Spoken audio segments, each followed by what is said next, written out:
Yeah, good morning. Sorry, I had technical difficulties there with my camera and my video.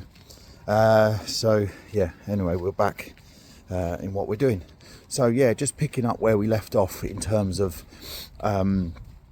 this morning. Yeah.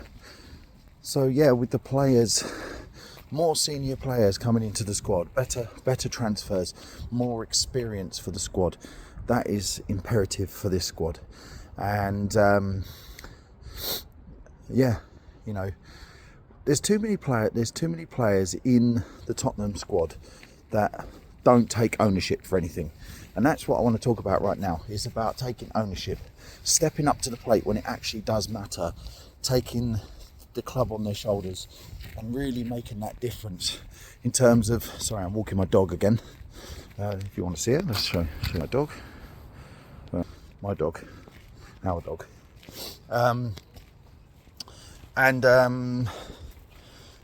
Yeah, taking players that take responsibility, that really carry the clubs on their shoulder. And if you look across the history of the Premier League, there's so many players that you can say from all different types of teams that have really have taken that on their shoulders. Now, I did brief on it a bit about Spurs, you know, the likes of Gary Mabbott and Steve Perryman and people like that, and you know, players that really just kind of are ambassadors for the club and love the club. And I, for one, and I know you guys out there think the same. By the way, before I carry on, just give me some favours here, some subscribes. I really need to get to 50, and then I can start streaming. And I'm on 34, and I'm pushing. So just, if you're watching my videos, just hit that subscribe bell. Just help me out. I know the content at the moment isn't perfect, yeah, but it will get better. But I am doing my best, and in between my job and stuff like that. So, yeah. So, yeah, senior players. Like, so if you take, for example, Manchester United, you know, the Roy Keanes and the David Beckhams and the Scholes, Paul Scholes, player that just, you know, I only want players that play for Tottenham that actually fucking really want to be there, you know. Don't want all these prima donnas and players that are just coming for one final paycheck or something like that. And Tottenham need to really kind of learn from that, because they've bought players before. They're like, oh, here's an opportunity signing. It's an opportunity sign. Fuck opportunity signings. Yeah? We don't need opportunity signings. What we need is a plan. We need to go out and we need to buy players that fit the system that the manager wants to play.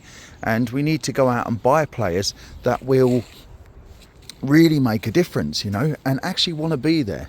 So if we get to May and the season is coming to an end, yeah, and we think to ourselves, right, we're looking for a ball playing midfielder, and so on, scout it for the next month or 2 months, yeah, and as soon as that window opens, boom, straight in Adam Wharton, bang, 85 million or whatever it may be. Now, I know those transfer fees may be a little bit kind of rash, and we don't know what this new ownership is going to be like in terms of spending money. We're hoping that they will be really, really good, and they will end up turning a corner in that sense, especially with the wage bracket, because I think the wage bracket is the biggest problem at Tottenham. I think over the years it's been so strict and rigid that, you know, any chance of attracting better players on bigger money has been difficult, and Daniel Levy has just not been prepared to pay the money that it costs to get the right players across the line, and we can see that, you know, a lot. Now, if you was to turn around and say to me, Gareth, when you talk about signings and talking about players that will make the difference, what kind of players you talk about? Well, I'm talking about a player like Scott McTominay. Yeah. Now, Scott McTominay is a fantastic player. He's a baller. Yeah. If he came to Tottenham, you know, imagine the difference he would make to that midfield, the drive, the energy, you know. I would even go to clubs. I would sell Maddison and bring him in, you know.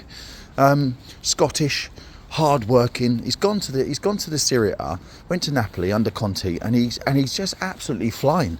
You know, Man United were absolutely off their tits to sell him.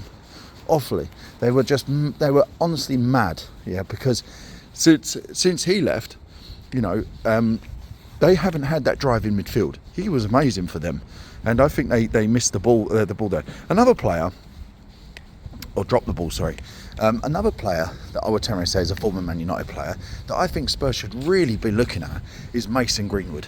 Yeah, what a player he is. I mean, he had his personal issues. Fine, he was cleared. There was nothing concrete with it. He wasn't found guilty of anything. It turned out, I think, that his missus was lying. Yeah, which is a joke in it on itself. And you know, you're with somebody and you nearly ruin their career because of a load of lies. You know, he's gone off. He's gone to. I think he went to Spain first of all. I think he did, and then he's gone to Marseille, and he's literally banging them in week after week. Now Spurs can't be that naive to sit there and think to himself, you know what? You know, we could get this guy. You know, we could attract him back to the Premier League, and he would absolutely be a goal machine for Spurs for the next 10 years. You know what I mean? And I'm not saying he's going to replace Harry Kane, but what he is going to do, he's going to be like a Jermaine Defoe kind of player, and he's going to No, I think if Spurs signed Mason Greenwood, I think he'd score 150 goals for Tottenham in his career if he stayed there. You know what I mean? So I think we're a little bit short-sighted in terms of when we're talking about players coming in, good players and quality players. We don't need to go after players that Real Madrid go after. What we need to do is go after players like what I said, McTominay's, Mason Greenwood's, Adam Wharton's, you know, those kind of players. Marcus Senesi, you know, from Bournemouth, you know, those kind of players that are just ballers, absolute ballers, you know. Under the right guidance and under the right management, we will see them absolutely flourish. Tottenham are a rich club. We've got money to spend, and if they can just move the needle a little bit on the salary bracket, then we could start making a difference. But we need to be assertive. We need to go out and get the players that we want. We need to draw up lists. We need to sit down, identify the players we need for the positions, and go for it. And rather than signing 8 average players in the summer, sign 2 or 3 quality players. If the transfer budget is 200 million or 150 million, spend at least 50 million on each player and bring in some absolute ballers. I mean, Zubimendi didn't cost £50 million, you know. He was cheaper than that, you know. Gyökeres for Arsenal, I think he only cost him like 60 odd million pound.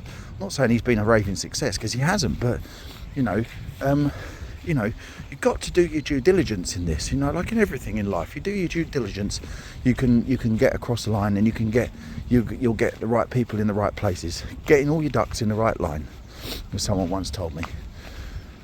So yeah, that's basically it, what I wanted to talk about until I got cut off earlier on. But yeah, take a time to think and think to yourself as a Spurs fan, you know, what do we actually need, and what is realistic for us, you know, in terms of players. We're never going to get the big names, yeah, but we need to get the big names before the big names, you know. So we need the names before they become big names, yeah. And that's what Man City do, you know. They snap up all the best quality youngsters, they nurture them, they put them into the team, and they flog them on for like 30-40 million, and that helps with their FFP. It helps them to be more sustainable as a club, you know. They've learnt a lot since that time, you know, buy players, sell them on, that kind of thing, you know. We need to start shopping or fishing in better ponds, basically. And if we start fishing where we know there's better fish, and use a bit better bait in terms of packages and all this kind of stuff, but just be more assertive instead of haggling over every penny like Daniel Levy did. You know, the players that we've missed out on over the years just because he didn't want to pay the extra pound or whatever is mind blowing. It's stupid.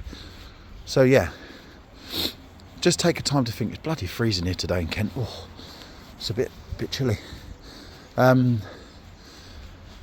Anyways, I've got to go because I've got to take my son kickboxing, yeah, just have a think, and we will see you soon. And I'll talk to you later on today. Match day, we'll do a match day little speak later on before the game, yeah, like and subscribe. Give me those subs, guys. Yeah, really need them. and drop comments on the videos. Anyways, have a great day.